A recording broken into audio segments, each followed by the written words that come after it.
Welcome, everybody. I'm so excited to have you all here today. It is a really fantastic day to have this conversation. My name is Kerry Sautner. I am the president and CEO of Eastern State Penitentiary Historic Site.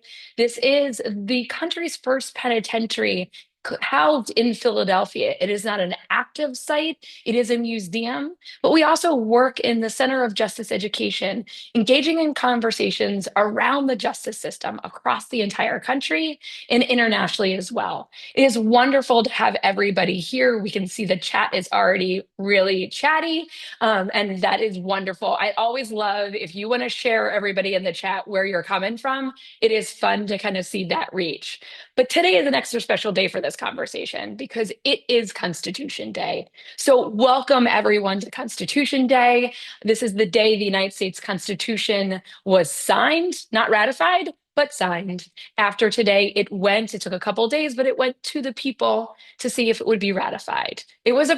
For the time, it was a pretty wide breadth of people that weighed in on the national conversation to ratify it.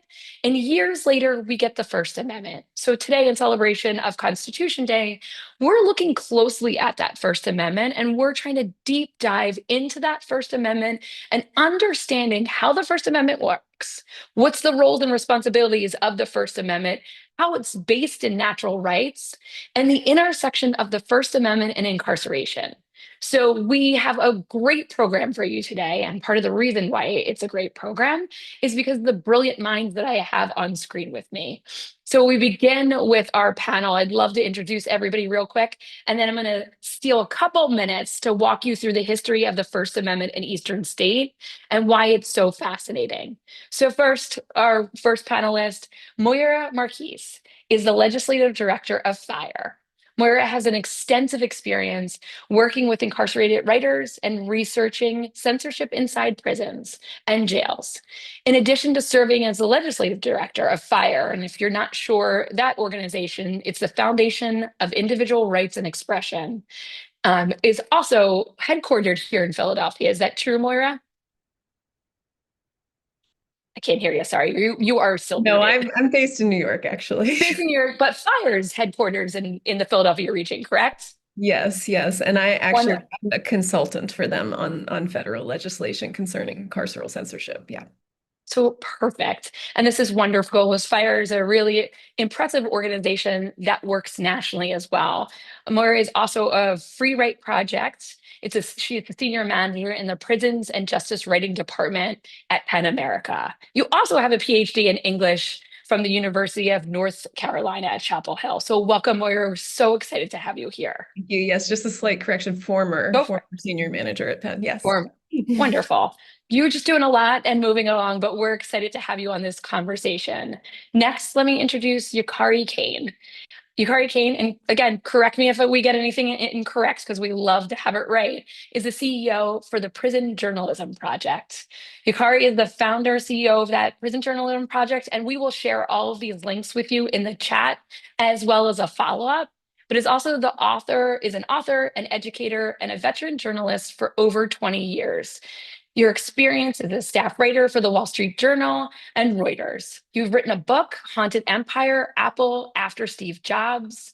And also, and I found this highly fascinating, especially because we have a lot of schools today, is a member of the News Literacy Project Advisory Council, an advisor for the endeavor at the Everglades Correctional Institution in Florida. Yukari, welcome so much. Thank you for joining us today. Thanks so much. Happy to be here. Last but not least, Alexandra Morgan-Kurtz is the Deputy Director of Pennsylvania Institute Law Project. The Pennsylvania Institute Law Project has successfully litigated dozens of federal cases. These are civil rights claims on behalf of individuals incarcerated and detained in Pennsylvania on issues around sexual abuse, religious freedom, disability rights, and inadequate mental health and medical care. Their victories include a precedented Third Circuit decision expanding the rights of incarcerated individuals to pursue class actions for violations of their civil rights, 2 successful jury trials and settlement eliminating multiple unconstitutional statewide policies. You have a JD from the University of Virginia Law School in 2011, and we are so happy to have you here. This is a really fascinating work that you're doing in Pennsylvania, and such a great connection to Eastern State and the history of Eastern State and how this work emanates here and across the country. Thank you for being here. Yeah, thank you for having me. So today we're going to dive into these questions around what does it really mean around the Constitution, the First Amendment, and incarceration? Because as we know from the Constitution and the First Amendment, it's not unlimited. The barrier there that no government can ever take away somebody's natural right. But we know it's not limited, and there are certain time, place, and manner restrictions on the First Amendment. So I do want to ground us in the words of the First Amendment just really quickly. Congress shall make no law respecting an establishment of religion or prohibiting the free speech thereof, or abridging the freedom of speech or of the press, or the right of the people to peacefully assemble and to petition the government for a redress of grievances. It's a long one. There's a lot packed into that First Amendment. It has a lot of punch and power, but over the years, we've seen it both tested and we've seen it secured in actions by the courts and actions that were spurred to the courts by the people. Now, what we see at Eastern State in this intersection between the First Amendment and Eastern State incarceration, we see how it was used on this site. So one of our researchers here, Damon McCool, he used to work here. He now works at the amazing African American Museum, put together this really impressive, very short, I promise you, PowerPoint on the history of why we care so much about the First Amendment at Eastern State. Eastern State opened to its first incarcerated person in 1829. This is what it looked like originally in that 1829 setting, up on Cherry Hill. And it was the first penitentiary in the United States. And the idea behind the penitentiary is that you would be in solitary confinement alone almost the entire day, other than 2 short periods of time being out in your cell block alone, but maybe with different people coming to see you, like religious services or a doctor when needed. But that solitary confinement system, which really does completely end the ability to assemble in so many ways, came up against so many mental health concerns, but also came up against religious freedoms. Also, the freedom of the press. And so we see by the early turn of the century, the 1917s, 1918s, that it breaks down completely by that period in time. Even before that, around 1870s, we see the breakdown. But you see the congregate system really playing a part here. So you go from that solitary system of working alone in your room to playing sports, to working together, to building skills and jobs. But we also see at this time some of the first newspapers coming out of Eastern State. There were 2 newspapers in Eastern State, the Umpire in that early 1917, 1919, and also the Eastern State Echo was in the 1950s and 1960s. These newspapers capture a glimpse of what it was like for people and their voices coming from incarcerated settings. And it also captures their art, their work, their freedom of expression. When you look at the back of those newspapers at that time, you can see that it was primarily written for other incarcerated people, but also to the public. People could subscribe to this newspaper, and they could also buy wares from this newspaper. A very fascinating glimpse into the history here at Eastern State and how the voices of those who aren't always listened to or heard from or captured are captured in this document.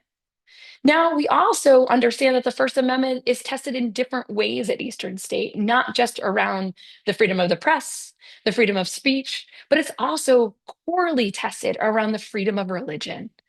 And there is always a basis to Eastern State around the Quakers and around other religions about the freedom of religion, but it's the gathering of these religions that hold it close. This image is also around how Eastern State had a radio program, other ways of freedom of the press and freedom of expression. Now, 2 things that we just dove into our archives. We're doing a lot of research on the gathering power of religious groups at Eastern State. And in the last 2 weeks, we just found new evidence that showed that the first religious gathering together at Eastern State happened on October 13th for Rosh Hashanah. And then quite soon after that, we saw a gathering on the books for 1914 for Palm Sunday.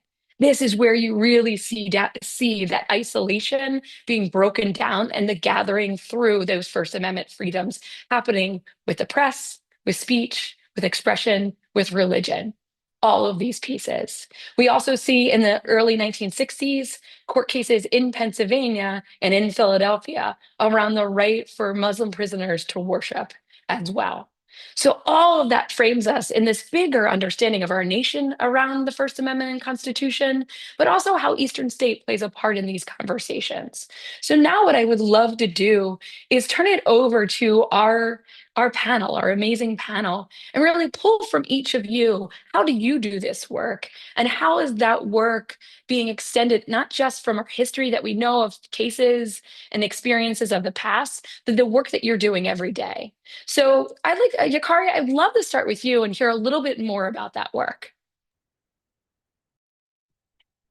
Thanks so much, Kerry. I'm Yukari Kane, and I'm the CEO and one of the co-founders of Prison Journalism Project. And so we train incarcerated writers in the tools of journalism so they can tell their stories with impact and credibility. And we also have a publication where we've published, we've been around for about 5 years. We've published over 2,500 stories from 783 writers in 248 prisons across the country, and we keep adding to that. And my co-founder and I are both journalists. We've also taught journalism in universities. Shaheen is at Penn State University, actually, and so we live really in the space of, helping our writers make sure that their stories are reaching an audience, so that they are shifting narrative and training them in the tools so they can do that effectively. So people are reading their stories not because they have to read the stories, because they want to. And we do this. We also want to do this in a way that gives them skills that they can use in their real lives. So we think about literacy and workforce readiness skill building as we teach the journalism as well. I think that's really fascinating, and I can't wait to dive into this idea of when we think of the First Amendment and think of those freedoms, we always think of how you write, how you speak, like we anchored around that. But so many of these cases are about how you get to read, how you get to choose what books you read, what applications that you're able to take in. That is a part of what makes the First Amendment not just about the thought you express, but the choices that you gather in that your own thinking, your own mindset, which anchors it in that natural right. Now, Moira, would you like to share kind of so much of that work is around what you do about creating those passions about expression and about learning and about building that and the work that you're doing right now? Yeah, thanks so much, Kerry. So, I mean, the First Amendment not only protects rights of outward expression, so like publication, like Yukari is talking about, is a First Amendment right, but also the First Amendment protects our right to receive information. So people outside have a right to read incarcerated journalists' publications because we have a right to know what their experience of being incarcerated is like. And most of the work that I do is around attempts to restrict people's right to read. So I work very closely with prison book programs, and I founded a national annual campaign called Prison Banned Books Week, which is happening this year from October 19th through the 25th, where we just share information with the public about the ways that carceral institutions try to limit the people's access to reading materials inside.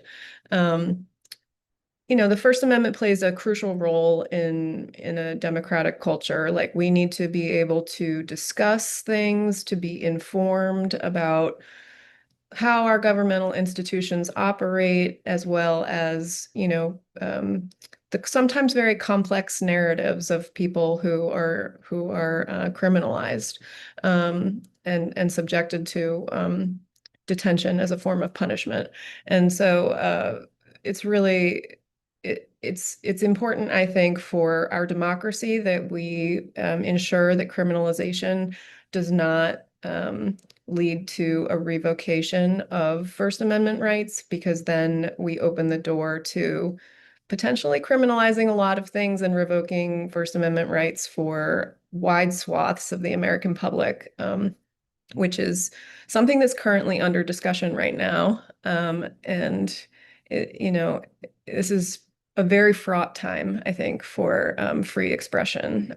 But I don't think that punishment for our thoughts, our ideas, and our speech, or our gatherings is a justifiable course of action for a democratic culture. So that's the kind of perspective that I take to the work that we do with Prison Banned Books Week, and prison book programs are in every single state. There's one in Philadelphia, there's one in Pittsburgh, and they send free books to incarcerated and detained people at their request. It's amazing how just such a simple act as sending somebody a book can become so politicized. So we're trying to not make it that way. I have a general tendency to try to always pick topics that are current and relevant. I will say I didn't know this was going to be this relevant this Constitution Day, but thank you for bringing that up. I mean, and I think that's what's really fascinating about this is, referencing Madison, how do we see the bulwark of truth is the First Amendment, and how do we wrap around that? And it comes in a very different way to the United States than it does to any other country. We see it very differently, but we also know that it's restricted in certain places. So school settings are going to be very different around the First Amendment. Prison settings are as well. And Alexandra, this is where your expertise is here. How do we draw that line? Where is that framing that you see on the restrictions and the protections of the First Amendment, and some of the work that you've done around this?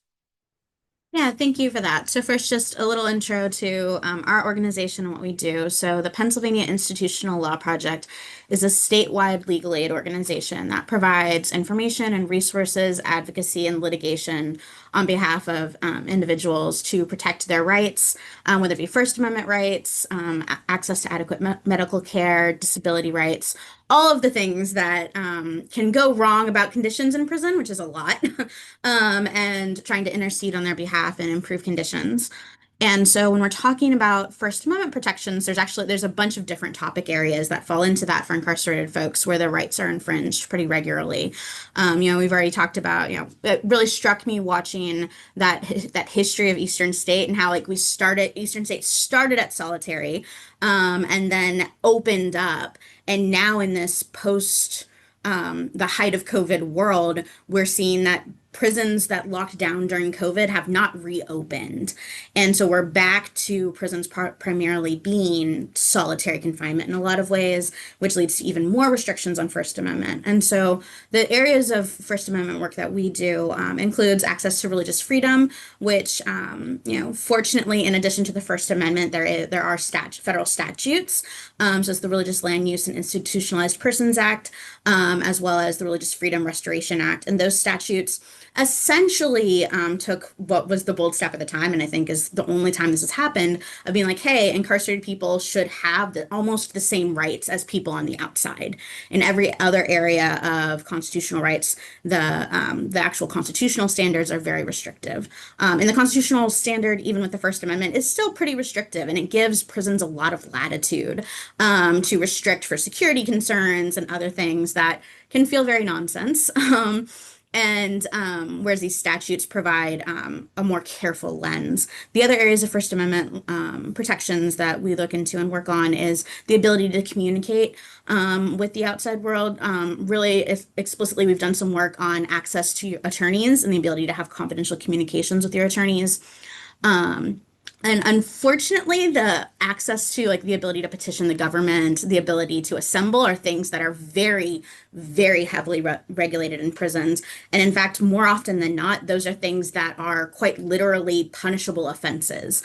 So in the Pennsylvania state prison system, one of the areas that you can receive a misconduct for and be placed in solitary confinement is signing a petition. And so these very basic things that our country was founded on are very much restricted in prison settings because of the need for control and oppression that happen in those systems.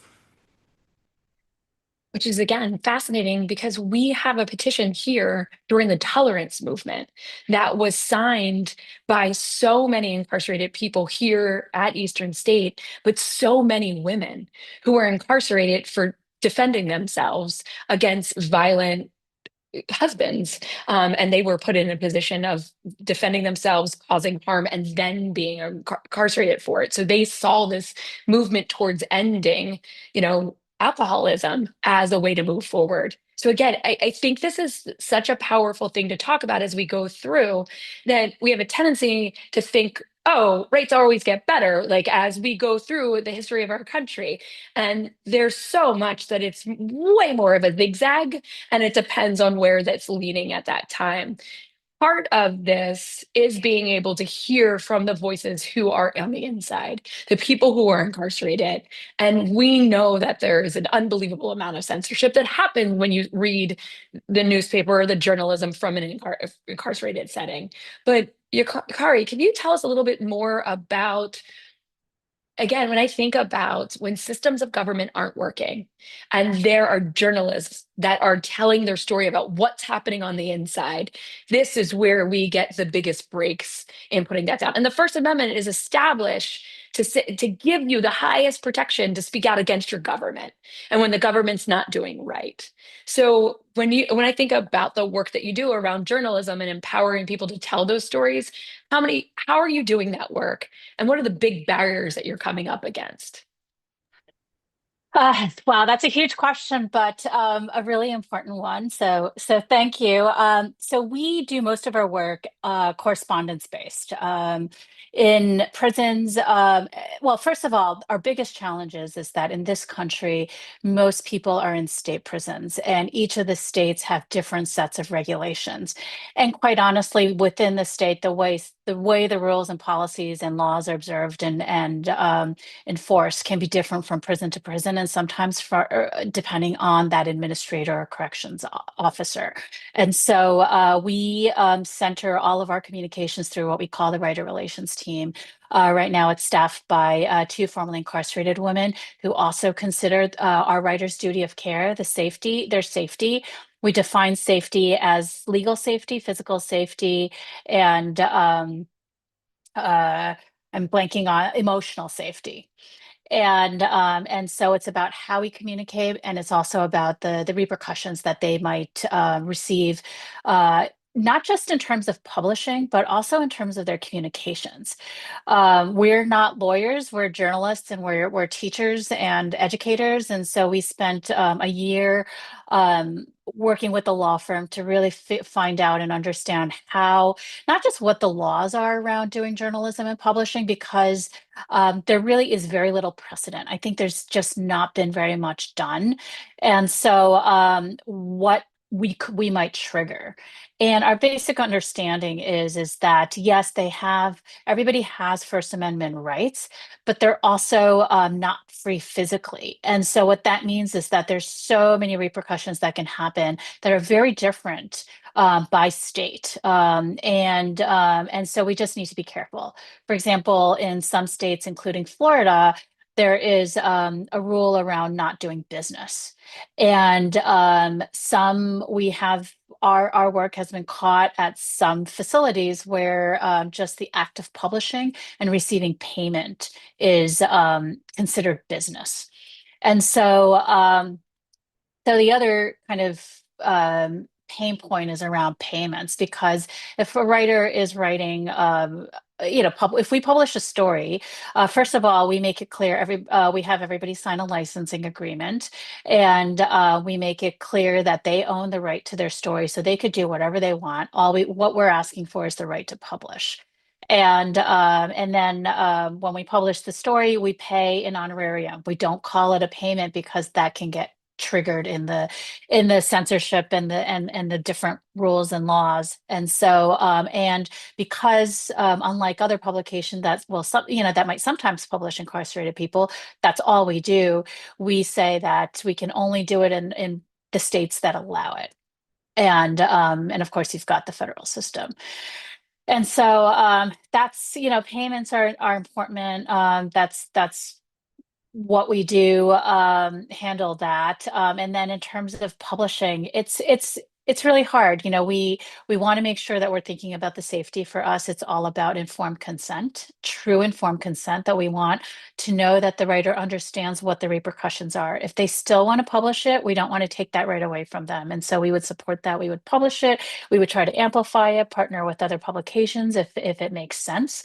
We have a writer in New Jersey, one of our first, and he has said to us, they have done everything. He's in for 150 years, so he's not coming out. Although for a crime that he has professed his innocence in, so that's a whole different thing. But he has said that they have done everything that they can to him, and his writing is too important, and he is ready to accept the consequences. So we have supported that. What that meant was that for a couple of years, he received no mail from anybody. It was always lost somehow, right? And so it's hard to prove.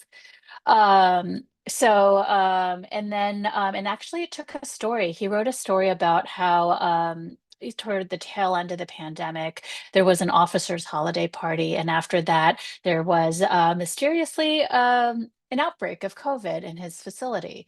We published that story, and the Office of the Governor inquired, and that was enough to get his mail back. And so that's a case. We had another writer do a story about a potential wrongful death that was occurring, that he witnessed with his ears, not with his eyes, but in prison. And that was a story we were really concerned about because that was a serious accusation. And so because we can't call him, he can only call us.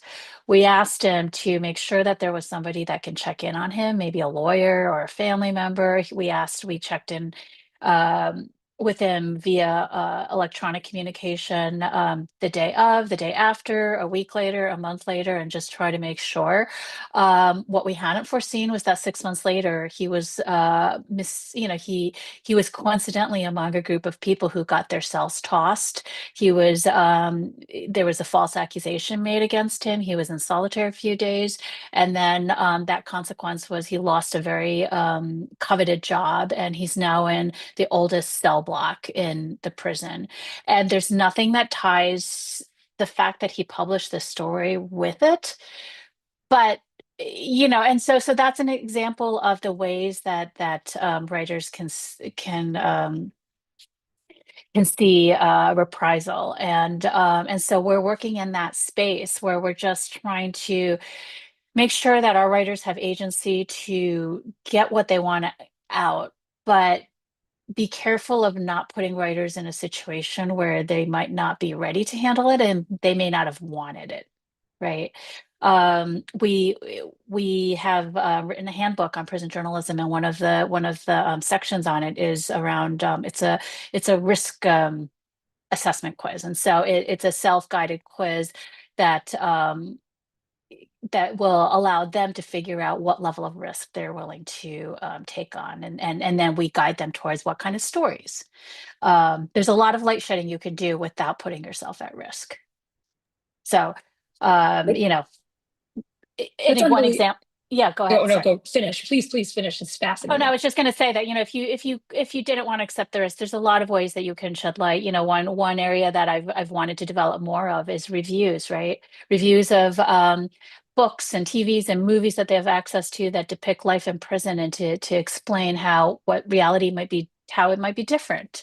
There are a lot of kind of soft power stories that we think about that can have real impact. And one of the ways that, Prison Journalism Project really thinks about itself in the space of what we think of as constructive journalism. And so when we choose stories to publish, we're always thinking about what are the stories that will bring people into the room to think more thoughtfully about life in prison and people who are in prison, and the laws and policies around the prison legal system.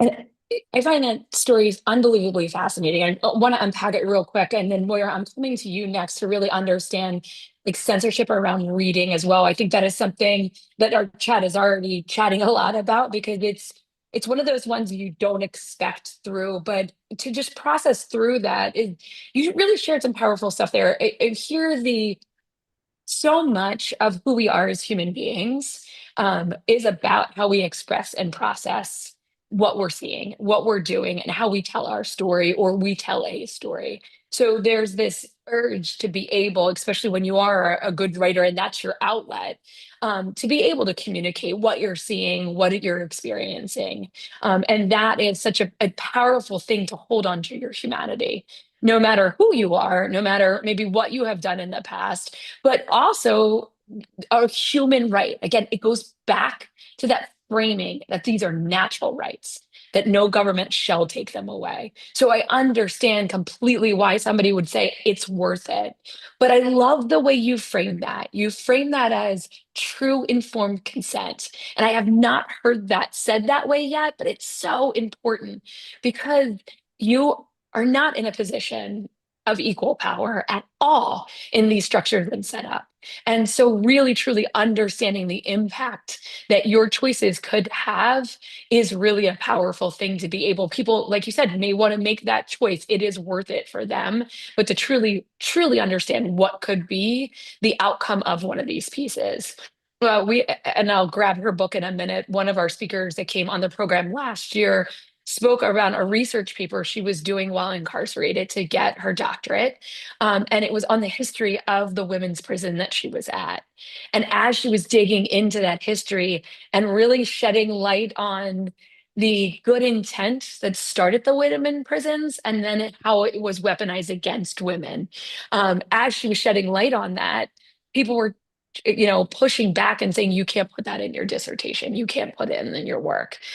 She came home and she wrote that book. So I will share that with everybody in a minute, but it is really powerful to think about vulnerability and control in these settings, and how do we ensure those base rights at all times. And Moira, the flip side of those base rights is to take the ability to learn and to grow and to read. I mean, the essence of freedom of expression is to have your own thought, to have your own ideas, and as you said earlier, to talk about it. That's the foundation of a civil society, is to talk through it.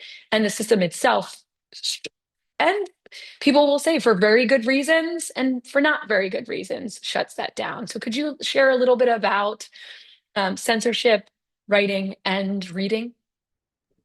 Yeah, absolutely. I think this is kind of a thorny thing, actually. So, the First Amendment, there have been plenty of legal cases brought to the Supreme Court regarding outwards expressions of speech. So, pamphleteering, proselytizing, protesting, publishing. I don't know why they all start with P, but these things are, outward expressions of somebody's opinion, which is public. But really, reading and legal court cases that deal with a person's internal thoughts are not public. So therefore, they're not truly a matter of public concern. And this is this is the reason why we do not see more than just a handful, actually, of Supreme Court cases that deal with anything related to your thoughts. So there's kind of a slippery slope of logic with carceral censorship that, in my opinion, is kind of specious, but, I would be interested in having a longer and broader social discussion on this, which is that our thoughts are the precursors of our speech. I mean, certainly, your grandmother probably told you to think before you speak, but that doesn't necessarily mean that everything we think, we speak. And it's also not necessarily the case that there's a linear kind of relationship between those things. So it's a very simplistic understanding of cause and effect that I don't think is actually borne out in evidence that undergirds this. In legal terms, this is a prior restraint. So a prior restraint is when courts say, you haven't done this yet, but we expect that you will. And so therefore, we will preemptively take action against you in order to stop you from doing something that you have not yet done.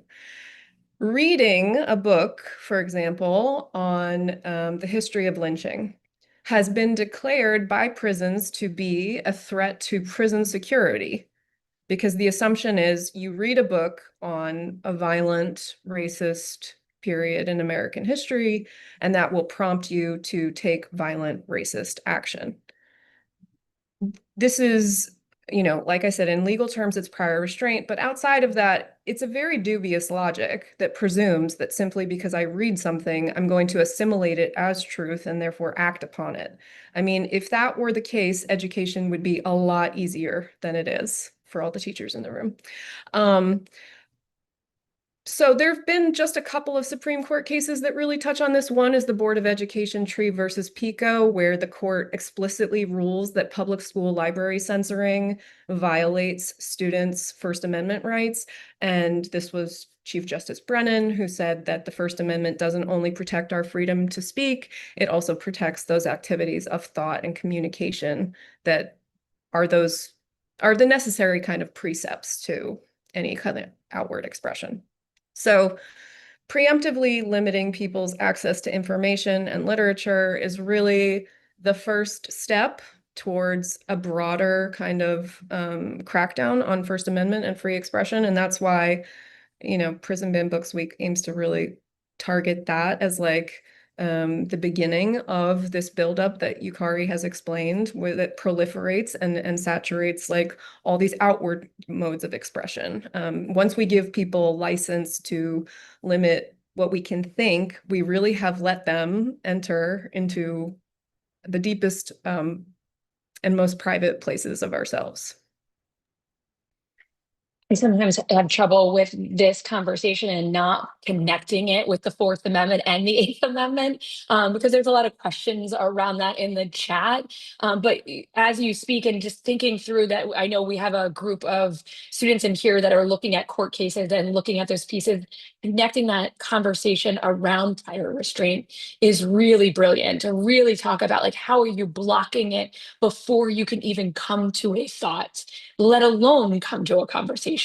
By the way, the book that I was talking about, Who Would Believe a Prisoner, by Michelle Jones, is such a powerful book that I was referencing earlier, that her research really came around and say, what could she publish, what could she not?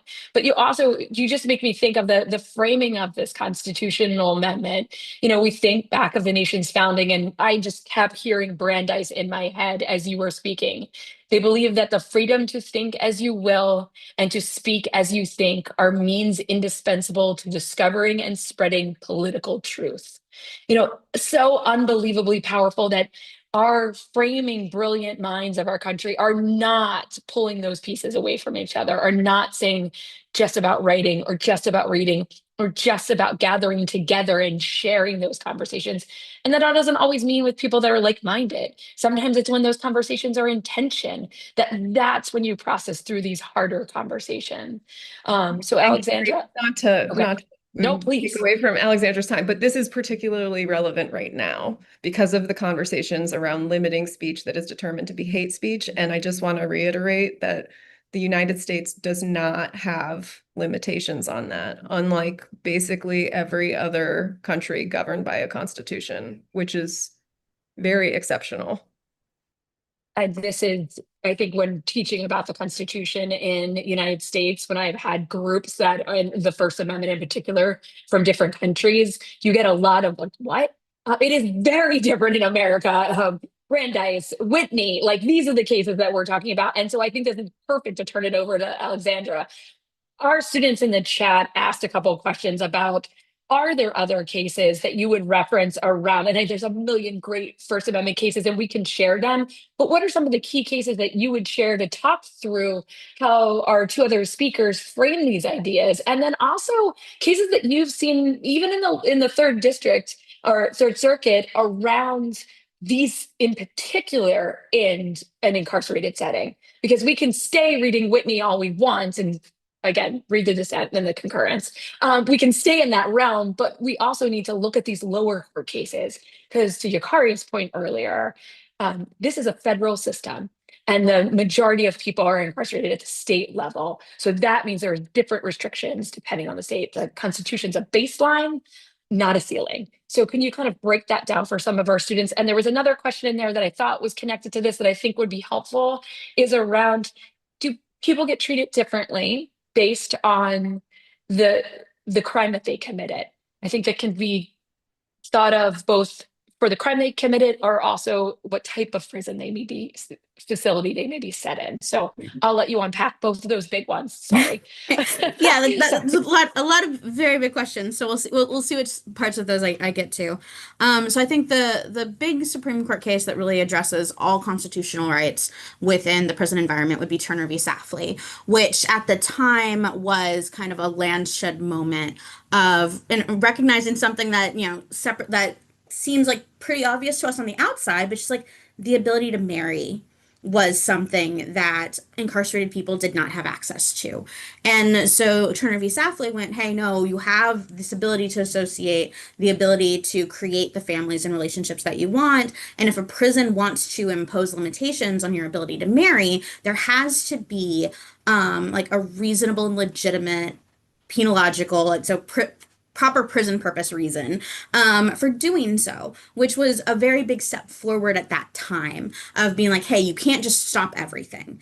But what we've seen in the decades since that decision is that our court system is very open to accepting whatever excuse carceral settings give for a legitimate reason. So that leads to a lot of what Moira was just talking about with censorship, in that people can say things like, a lot of people who read fantasy books will be familiar with N.K. Jemisin, who is one of the biggest Black fantasy authors, has won a lot of awards, and they're just, great books. They're not particularly violent. They're not hate speech. They're just a good fantasy book that is written by a Black author. And that is something that prison systems, which are, growing from mass incarceration that is very race-based, see a problem with.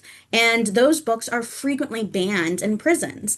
And when those kind of challenges come to courts are like, well, we talked even under Turner v. Safley, they're like, well, the prison's afraid that that's going to cause problems. It's a legitimate concern to be worried about what happens.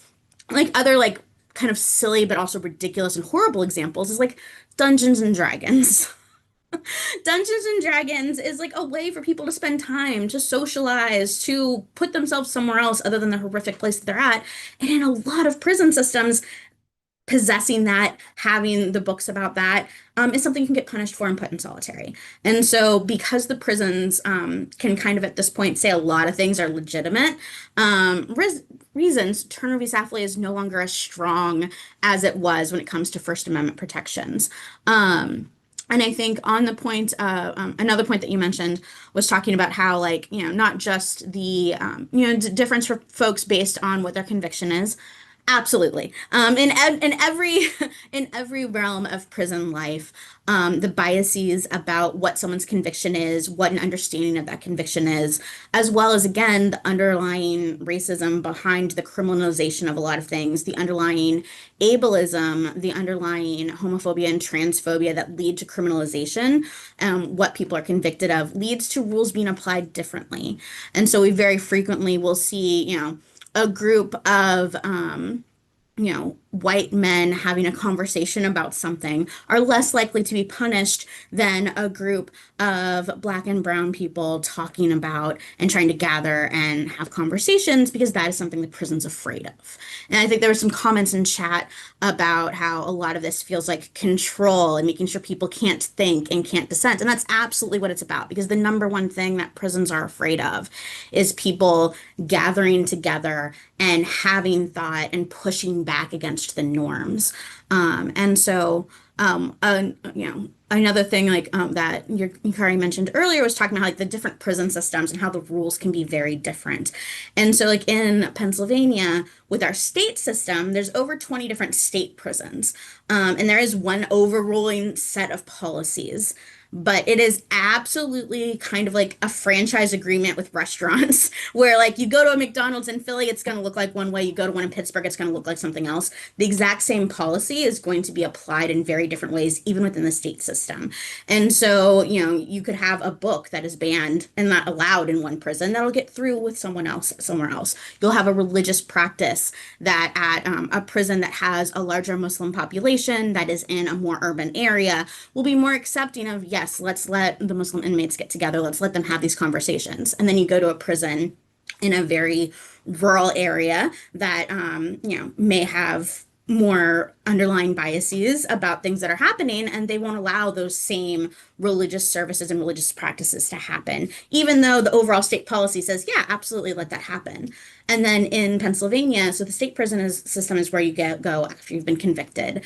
A big problem, different area is the county jail system, because Pennsylvania has 60 plus counties. Virtually every county has its own county jail, runs it in a different way. And for example, here in Philadelphia, the city of Philadelphia's prison system is bigger than some of the state prisons, and it has multiple different buildings, and they have different policies than the Allegheny County Jail does. They have different policies than Dauphin County Jail does.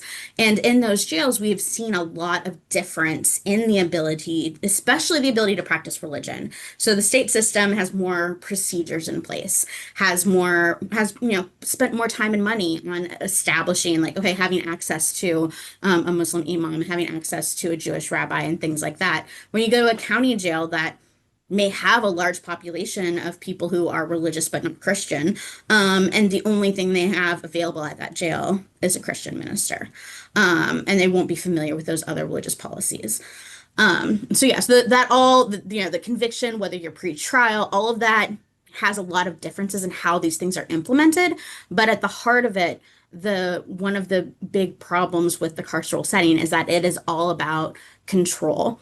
And if you want to control a population, you do that by limiting thought and expression and learning and growth. And so that's where a lot of these First Amendment protections become incredibly important and are something that gets fought about a lot in various ways. And this was fantastic. And now I'm just going to zoom through like 8 million more questions than we have in 7 minutes. But so I apologize. And this is really for all of you. I think one of the deference that you talked there about the court's deference to restricting First Amendment in certain places, time, place, and manner. I have taught the First Amendment for so long, the amount of times I've heard judges say, we give deference because we don't know that system. And we know it can be a different system than our experiences are. So we look at the overarching theory of the law, of the constitutional foundation, and of the setting and their purpose, and then give deference. So again, we see this and I hate to do this parallel, but there's way too many parallels between schools and prisons when we just need to name that out loud and say there are a lot of similarities, and that's a problem. But we see this deference in prison settings because of fear of violence. And you said it earlier, the gathering of too many people can be dangerous. There was a riot here at Eastern State before it closed, one of the triggers of why it closed. But also what we're seeing today is a lack of prison staff. And that can have a negative effect because there's not enough prison staff in the systems across the countries. That has a negative effect on the freedoms to gather, to get access to your mail, to be able to write, to be able to have classes if you're lucky enough to have a system like that. So would somebody like to share a little bit about what they're seeing in that system and what has been restricted as well? Go for it. Free for all now. This is we are experiencing this in so many different ways. One way is that the labor shortage is real, and the mail rooms are where they're cutting the jobs. And one of the ways that they're able to do that is that there has been a growing movement for state prisons to hand over mail processing to third-party vendors and digitizing the mail and only allowing people inside to have the access to digital versions. And so there's a whole, kind of an emotional issue here where people no longer have access to the handmade cards by their kids and all of that stuff. But also digitized material is a lot easier to censor. And so that in some states like Florida, we haven't experienced this ourselves yet, but they have told us that we have a 200-page handbook, and they could actually take that PDF, the digital book, and very quickly find words that might trigger censorship and use it as an excuse to ban our book and other books, I'm sure.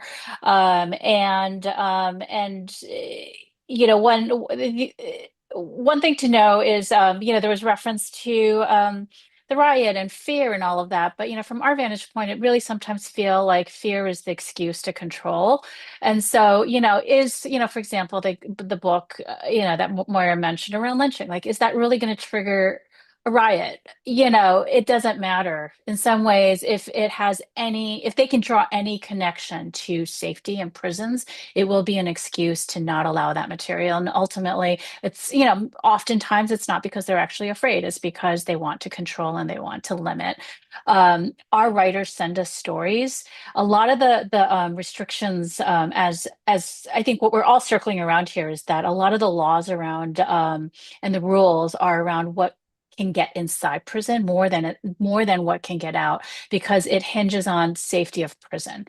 And so our writers can send us stories that are critical, things that they've witnessed out, but we can't send the edited versions of their stories back in, because if it has anything to do with race or violence or drugs or anything, it won't get in. And there is a very simple kind of shorthand that we use and they will use, where we deliberately misspell words to get simple questions and information back and forth. Warden, for example, that word might trigger more inspection, so we use the ampersand instead of the A, or we'll misspell things. And so there are ways around simple communication that we can get in and out. But censorship is getting easier. And I do think that we are not that far off from a time when they may not have access to any written material. It's all going to be digitized. And we could blame the labor shortage, but you got to wonder, is that an excuse to be able to take further control? And I think that's, just go ahead. No, go ahead, Alexandra. I was gonna say, if I could jump off on that on a couple of points, I'll say, like, in Pennsylvania, like, we already do have like multiple county jails in Pennsylvania where things are fully digital, and there's so many problems with that. There's both the censorship, there's both the poverty of people not being able to afford the tablets, having access to the tablets to read their mail. There's technical delays and all of those things. But I also want to push back on this kind of acceptance that a lot of other circles have of like yes, there's absolutely a labor shortage. But the fact that there is a labor shortage does not mean that the only thing that prisons and jails can do is to further restrict what is available to incarcerated folks. I mean, there is like the big picture society problem of, if you can't find enough people to work in prisons and jails, have less people in prisons and jails. And then there's also, like, the jails are making choices about how they staff, where they staff. And like Yukari pointed out, they make cuts in the mailroom. One of the things that we frequently see is that when jails are short-staffed, even like missing, like, especially I'm thinking particularly about county jails, missing one CO from one housing unit, they shut down the entire prison and keep people, increase the solitary confinement through those means. And those are all choices that they are choosing to make. And they never make the choices in a way that actually puts a burden on them, as much as it's what's the easiest way we can increase control. So this isn't First Amendment related, but a big way that these two things have played into each other has been post the COVID lockdowns. Most prisons have used the excuse of the labor shortage to do away with having communal meals. So they are just serving people in their cells. So this time, 2 or 3 times a day, where people could come out of their cell, could communicate, could share information, has now been taken away from them. And there's a lot of ways you could look at that. It's like, well, actually, isn't that more work for the CEOs because they're having to go to each unit and distribute the meals? There's a lot of that happening there. So, and I think the other thing that comes into play with both the First Amendment and the increasing labor shortage of different things is that it also leads to additional restrictions on religious beliefs because they will say, oh, again, their choice of where they put guards, like, oh, we're short-staffed today. We're going to pull people off of visiting. So we're not going to be able to have people inspect the chaplains or the volunteers who want to come in and give religious services to people. So, all of those things come into play that they are making the choice to exert more control in ways that allow them to exercise the power of enforcing their beliefs and their priorities, and limiting the thought, limiting access to education, limiting access to other programming, when different choices could be made. So I always want to put that light of yeah, let's not say okay, prisons are short staffed, so we have to cut back on these things, because that's not always the case. And I think it's really important to also point out, why are they short-staffed? What is the training that is required or should be required to understand that coming together to play Dungeons and Dragons, just like coming together to play sports, lowers dangerous behavior in any human setting. There are all these systems to put into play that are counterintuitive or counter the behavior that we're seeing in incarcerated settings. So how are we using the data and the science? I know that's a crazy word right now, but the data and the science to say, how is this working out? And then what are the pieces that we're doing around that? Real quick clarifying question. And then Moira, I'd love it to give it to you to kind of wrap us up with the clarifying question. And I think you said this, Alexandra, when the letters are digitized, they're digitized. If you don't have access to a tablet or to a systems, a block computer or something to that effect, you can't get your letters, correct? How is that kind of a secondary restriction of, once you digitize it, you really take away that ability to hold on to it and to have it and read it over and over again, and that connection to home? Yeah, absolutely. So it depends on the system as to what the exact technology and what is in place. So at some jails, it's tablets that each individual that are, some jails are nice enough, they'll actually issue a tablet to every person. At a lot of jails, you have to, like in the Pennsylvania Department of Corrections, you have to buy your tablet. And in other jails, there's a central kiosk that you have to go to read these things. And so all of those things at various levels have things that you have to pay for. They have technology breakdowns. And it's absolutely for a lot of these systems where you don't have access to rereading that mail in your cell whenever you want. Because some jails will have tablets, but you can't charge them in their cell. You have to take them to the kiosk to charge. So if you didn't charge your tablet, which seems like those basic things that we run into on a daily basis of oh crap, I forgot my phone charger. But you have to remember where the environment you're in, and again, the level of control of not being able to charge a tablet doesn't mean you can just go back to your house and grab something. You are locked into the cell. You can't go do that. It breaks. You can't go out to the store and buy a new one. You have to wait for it to be shipped and come back in. And so that not having physical mail really allows for limited access from technological reasons. But then also, I just saw the comment Moira made is talking about how also, because things are digital, things can be easily deleted. And we've definitely heard complaints about people losing that access from their materials being deleted, losing access to books. While we, in the greater community, ebooks are fantastic, disability access, great library services, all those things, that actually gives the prisons even more control, because they can limit, we had at one point, Allegheny County Jail was considering going to only electronic books. The library they were making access, they were like, oh, it's so many books. It was 2,000 books. 2,000 books is not actually a lot of books. And they were, predominantly white books. And so those types of things all are a lot easier to manipulate when you're in an electronic setting. And to be quite honest, I'm classically trained as a kindergarten teacher. And reading is just the first fundamental. Physically touching is unbelievable how much it holds people back in reading as well. So giving people choices in how they read is so powerful for readers. And everybody is a little bit different how they learn, but that's a foundational. If you have it in a physical form, that letter, that book, that matters. Moira, a real quick question. I know we're like getting a low on time, but I wanted to weave this in because a brilliant question in the Q&A from one of our participants is, there are a lot of people held in incarcerated settings that have not been prosecuted yet. They're in jails, they're in other settings, are not convicted yet what are the restraints on them? And how is this affecting people's rights when they have not been through the justice system at all? The point is that the person makes is, why did it seem like the system operates as guilty until proven innocent?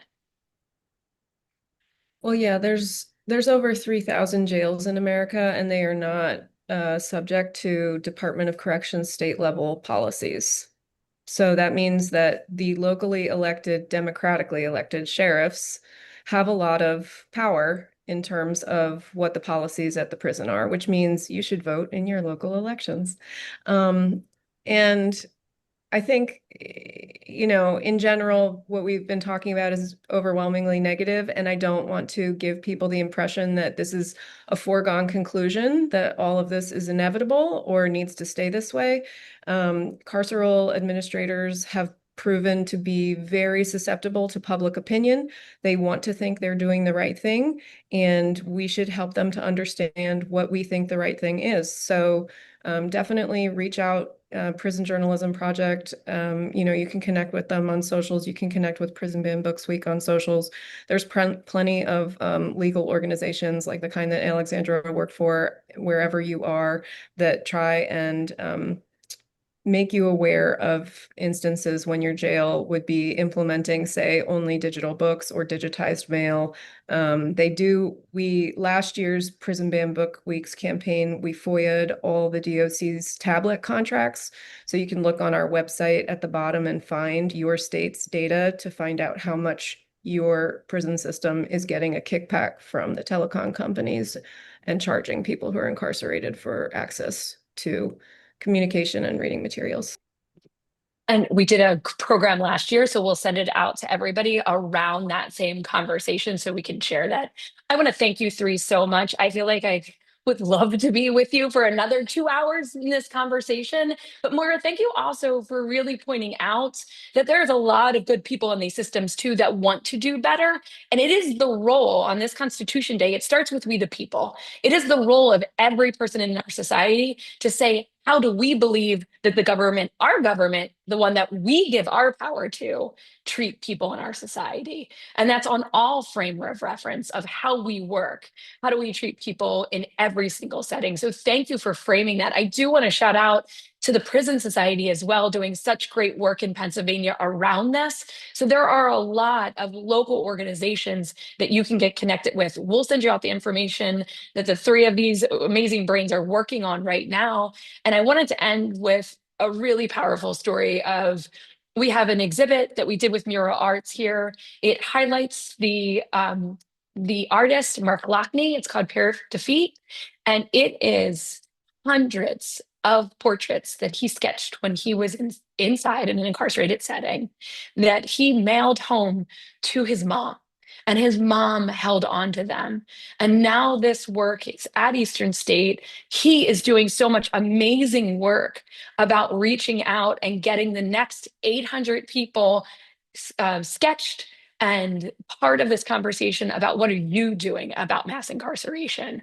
So thank you so much for highlighting that. This freedom of expression, your beliefs, your work, your voice, your agency is so unbelievably powerful to who we are as a democratic society. And that means all of we the people. Thank you three so much. I can't thank you enough, and we'll send out more stuff so you can tap into these great minds as well. Thank you everybody for joining us today. Thanks so much.